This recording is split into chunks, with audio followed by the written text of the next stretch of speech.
Ukrainian intelligence has stated that the appointment of 72-year-old Putin's niece, Anna Tsivileva, to the post of Deputy Defense Minister is due to the Kremlin leader's growing distrust of his own officials. According to the Main Intelligence Directorate, this is a worrying sign.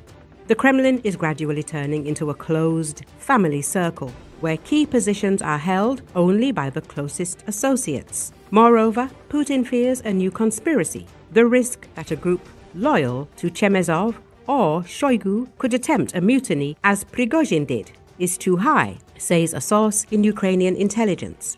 According to a dossier prepared by Ukraine's Main Intelligence Directorate and published by The Times, Tsivileva's main task is to report to Putin on corruption and disloyalty within the Ministry of Defense. She is tasked with monitoring financial flows and identifying conspirators. Her reports have already led to a number of high-profile arrests by the FSB.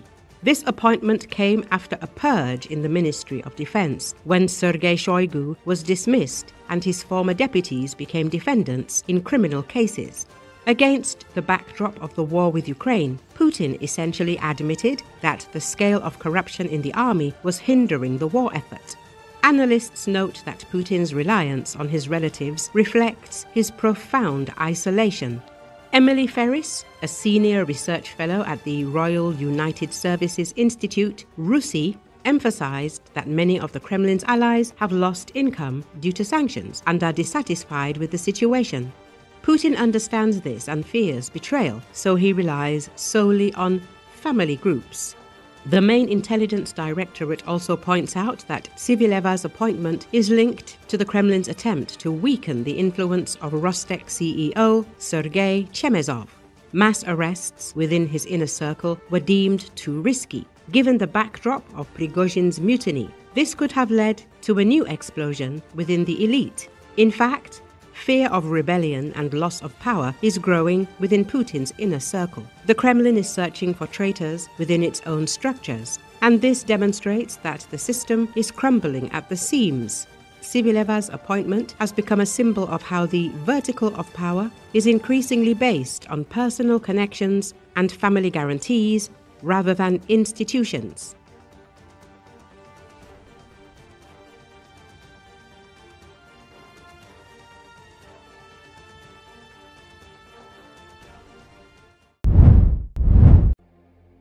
U.S. Secretary of State Marco Rubio told the Security Council that President Donald Trump's patience is not infinite in his pursuit of a peace deal between Russia and Ukraine, and that he will take steps to impose costs for continued aggression on Russia if there is no path to peace in the short term. According to Associated Press, Rubio said that the U.S. remains committed to reaching a peaceful resolution, but there will come a moment in which we will have to conclude that perhaps there is no interest in a peaceful resolution. And then the president has before him real options, which he intends to pursue, he added. Earlier on Tuesday, Trump said that he believed Ukraine could win back all territory lost to Russia, a dramatic shift from the U.S. leader's repeated calls for Kyiv to make concessions to end the war. Trump posted on social media soon after meeting with Ukrainian President Volodymyr Zelensky on the sidelines of the United Nations General Assembly gathering of world leaders.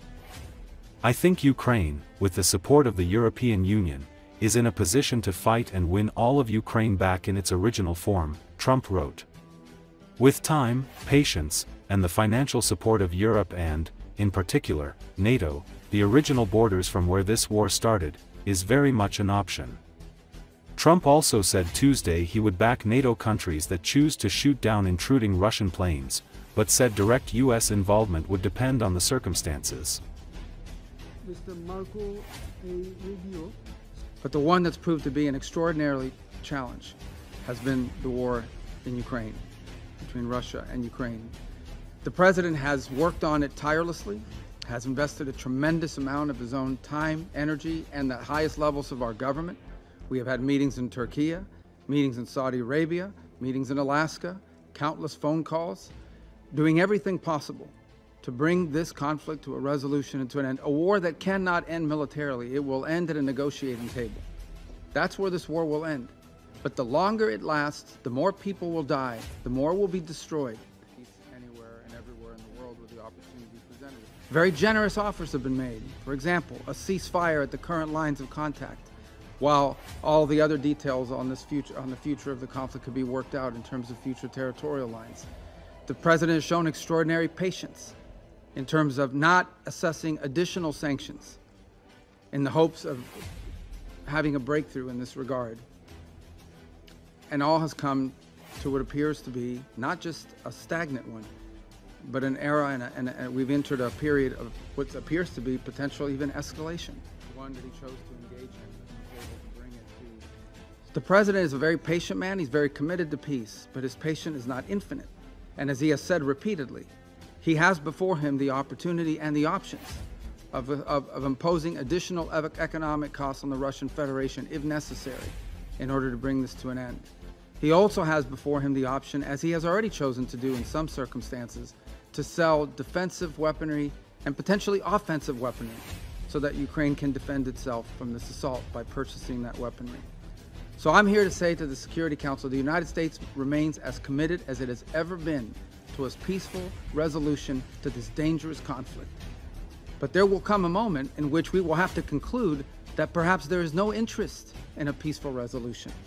And then the president has before him real options, which he intends to pursue, as he has made clear today in some of the messages he has put out.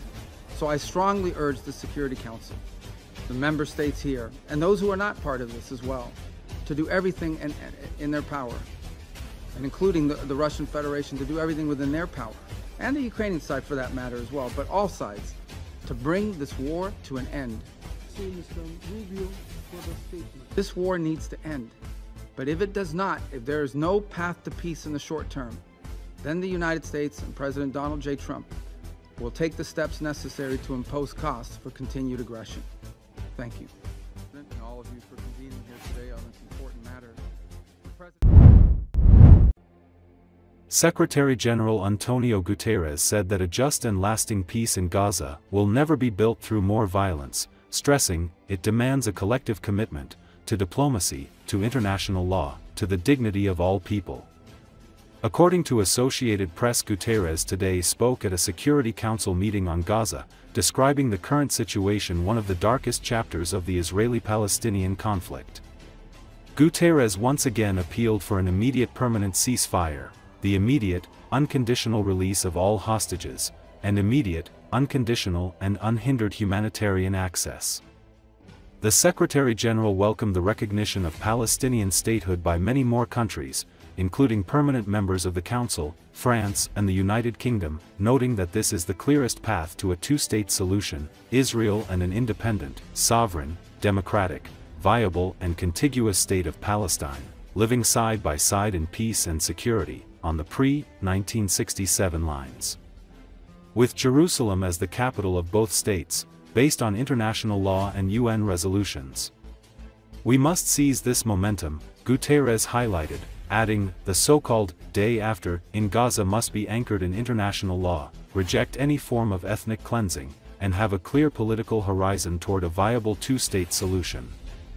The UN chief also said, the calls of the International Court of Justice must be heeded, including for Israel to immediately cease settlement activities and end its unlawful presence in the occupied Palestinian territory.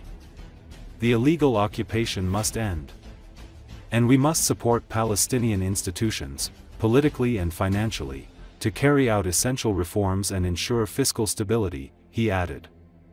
The Secretary General concluded by calling for a collective commitment. There are actions that the Security Council must take. There are responsibilities each member of this council must uphold. We cannot let this fragile moment slip away, he said.